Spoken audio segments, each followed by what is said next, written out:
the big man gang.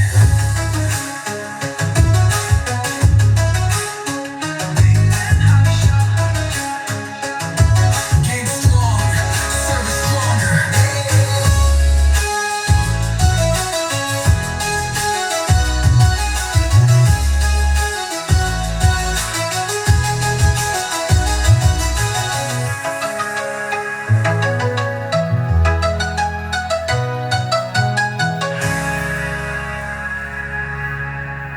Okay, hello po mga Karsop. Magandang hapon sa inyong lahat. Today, nasa inyong info nito. Today is review and unbox tayo ng unit ng ating, syempre, ng ating mga bossing.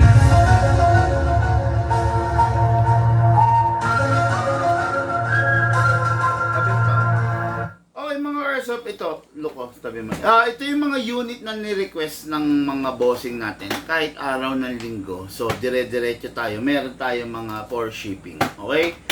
Hello! Shoutout kay, sa ating Karsop, Sir Ron Gamusaran. Bossing!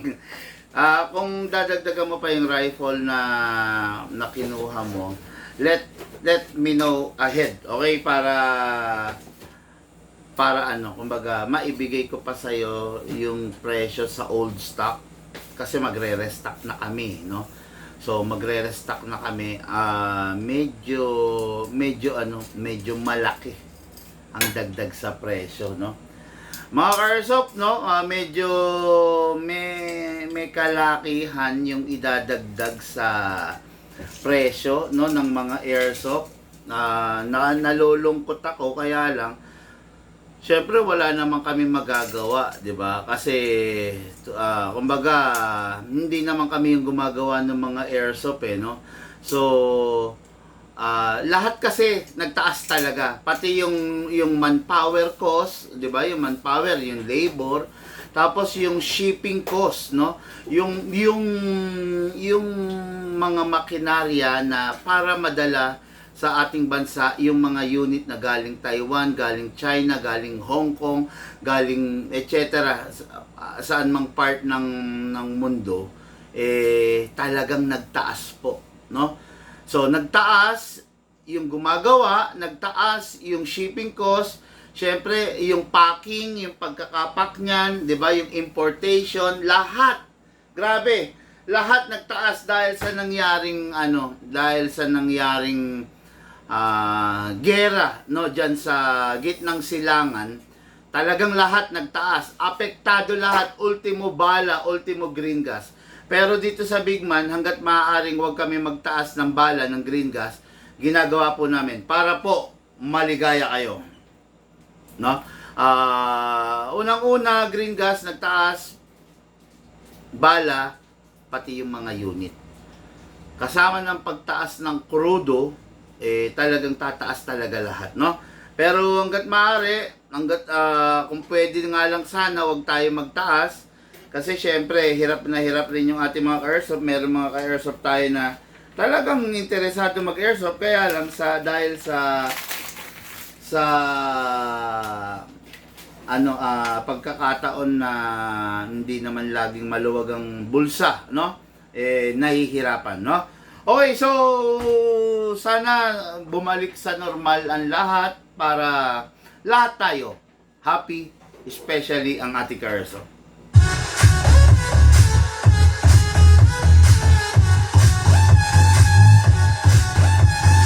Okay, Sunday na naman po. Shout out sa ating Karsop, John Paul Lagasan. Oton, Iloilo.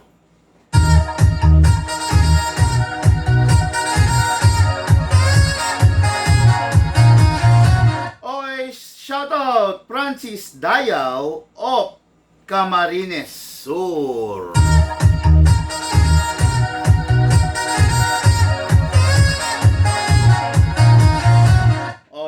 Unit natin Karsop, John Paul Lagasan. Lagasan.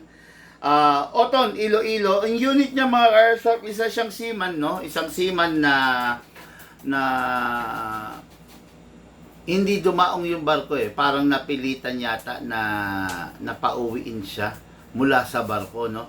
kasi nagkaroon ng problema sa kanyang health. Okay? So, ganun pala yon. Halimbawa, seaman ka tapos may problema ka sa health mo, sa baga, parang papababain ka pala, no? Papababain ka, papauwiin ka para maggamot ka muna, no? So, isang buwan pa lang siyang lumalayag, seaman siya. So, napilitan ng pababain muna siya, no? Tapos, yung unit niya ito, na 1911, sa kabila ng karamdaman niya, gusto niyang maglibang-libang. Siyempre nga naman, wala siyang gagawin, pinauwi siya. So, ito, kumuha siya ng unit, John Paul Lagasan, Oton, Iloilo. This is not the classic type of a 1911. Medyo may pagka-modern na rin to. Kaya lang, talaga 1911 lover yung bossing natin. Bakit ko sinabing may pagka-modern? Ito mga Karsop, tignan ninyo Kung mapapansin ninyo, meron na tong rail. Ayan di ba? Meron siyang rail. Normally, ang isang 1911, wala talagang rail. Okay? Kung mapapansin nyo, yung front sight niya ay fixed front sight. Pero yung rear sight niya is hindi yan naka-fix. Adjustable. So, it means pwede siyang i-adjust. It means pwede siyang palitan. Okay? Makikita nyo naman di ba? Hindi siya yung conventional na fixed iron sight. So, hindi siya ganun. Kaya hindi ko masasabing classic na classic to. Medyo may pagka-modern na rin talaga siya. Hindi naman maikakaila, no? As well as the color, modern yan. Siyempre, tan, di ba? Okay, tapos ang beaver tail niya, ang hammer, mahaba na yung beaver, So, hindi na rin siya ganun ka-classic. Look at the hammer, modern na. Look at the trigger, modern na rin, no? So, ito yung unit na ni-request ng ating bossing. Kaya lang talagang favorite niya yung mga tan color. Okay? May rifle na rin siya, sa atin din kinuha way back a year ago nung unang sampa niya, nung unang baba pala niya sa barko. Okay? So, ito yung unit natin, Karsop. Sir John Paul, Oton, Iloilo.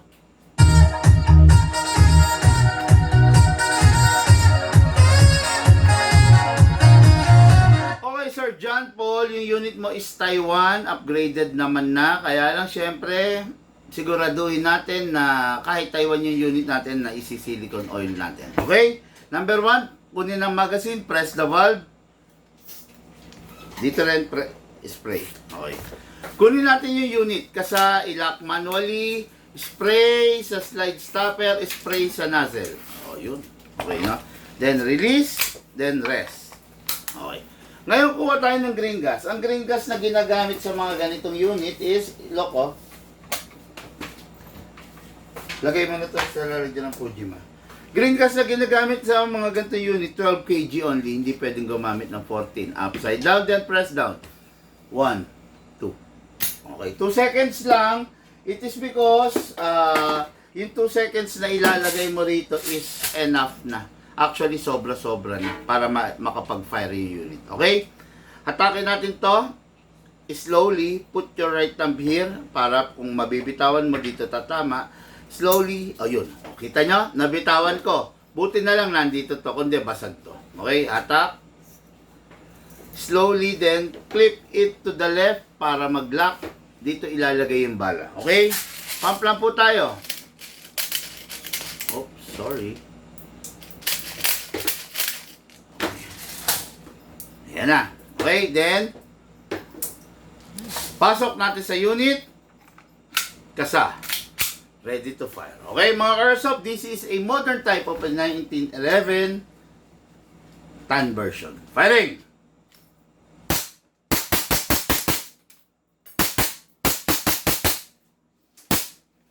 Open slide kasi wala na po siyang bala. Next thing to do, release the magazine. Release the slide, then rest the hammer by pressing the trigger. Tapos, 100%, marami pang laman tong unit mo. Nilagyan lang natin ng 2 seconds. Marami pang laman to. Kung tapos ka na maglaro, hindi ka na muna maglalaro, siguraduhin mong wala lamang bala to. At dapat, syempre, wala rin lamang hangin. Papasingawin mo siya. Okay? Papasingawin mo or ipuputok mo. Putok pa tayo ng isa pang rounds para hindi sayang yung hangin. Okay? Lagay ulit tayong bala. Sige.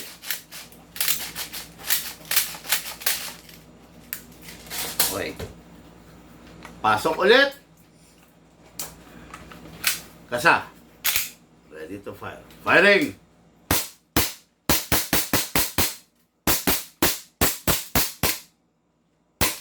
Open slide.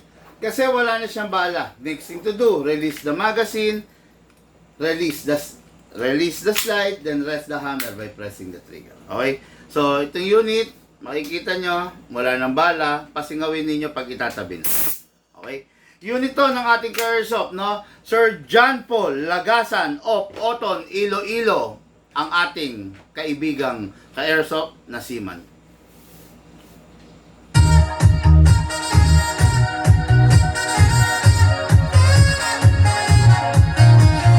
Okay, next unit natin ka-airsoft Francis Dayaw of Camarines Sur. Yung request niya, gusto niya malakas, gusto niya matikas, gusto niya maangas, gusto niya matibay. This is a 2011 The Godfather. Okay? 6.0 siya. Mas mahaba, mas nakakatakot kesa sa mga 5.1. Mas halimaw. Ang FPS nito, loko. Tabi mo na ito mga to. Ito, katulad dito, tapon na yan. Okay? Ang FPS nito mga ka-airsoft is tumataginting lamang po na 490 to 500 FPS. Napakaganda ng upgrade na ginawa natin dito sa mga ganitong unit. Dito isa to sa mga trademark ng Bigman, yung pag-fix outer barrel at saka pag-upgrade ng unit. Okay? Itong unit na to, biruin mo magkaroon ka ng pistol na pumuputok ng 390 to 500 FPS. Malakas pa sa kahit anong rifle na nasa aking likuran ngayon. Okay? So, ito yung unit natin airsoft Francis Dayaw. Out of the box, naka-upgrade, optic sight, optic rear, at saka naka-magwell na. Okay? Naka-competition trigger, okay na, naka-advanced hammer, beaver tail, kumpleto. Ano yung in-upgrade mo dyan, Big Man? Number 1, ang in-upgrade natin dito, kasi natin, ilak manually, number 1 na upgrade na nilagay natin, the fixed outer barrel. So, hindi na siya kumakalog, hindi na siya lumalagutok kasi naka-fix na po yung barrel niya dito. Okay? Pinix natin. Fix outer barrel, fine tuning, trigger job, hammer protection pad, enhance big bore nozzle. Okay ha? Naka-big bore na siya. In-enhance pa natin. Okay? Pag bumili kayo nito sa iba, naka-big bore din naman. Kaya lang ang problema, 360 to 380 FPS lang. Okay?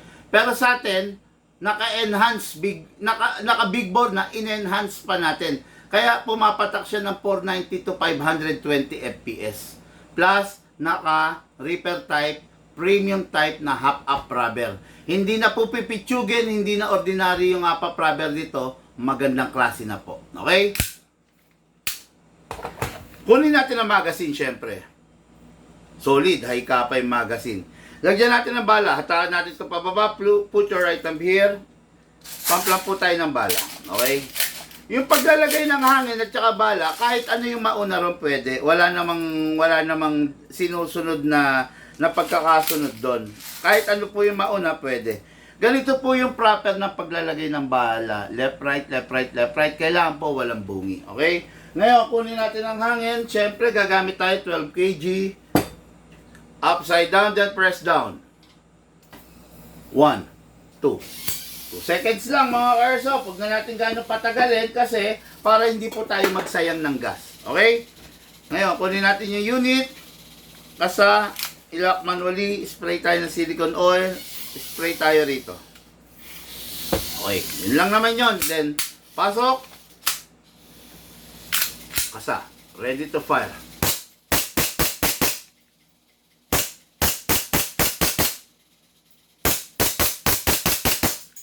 Open slide kasi wala na siyang bala. Next thing to do, release the magazine, release the slide, then rest the hammer by pressing the trigger. Okay?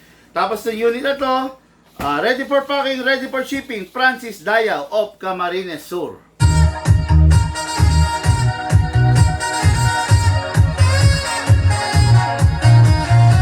Okay mga airsoft, lahat po tayo nagmula sa iba't ibang larangan, pinagbuklod, pinag-isa ng iisang libangan. Yun po ang paglalaro ng airsoft. Hatid po sa inyo ng inyong lingkod, Big Man. Thank you po.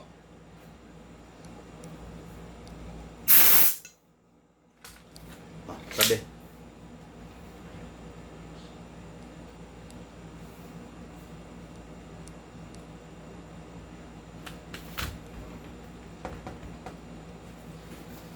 Ano? Ano pa? Lolo ko? Ano ba?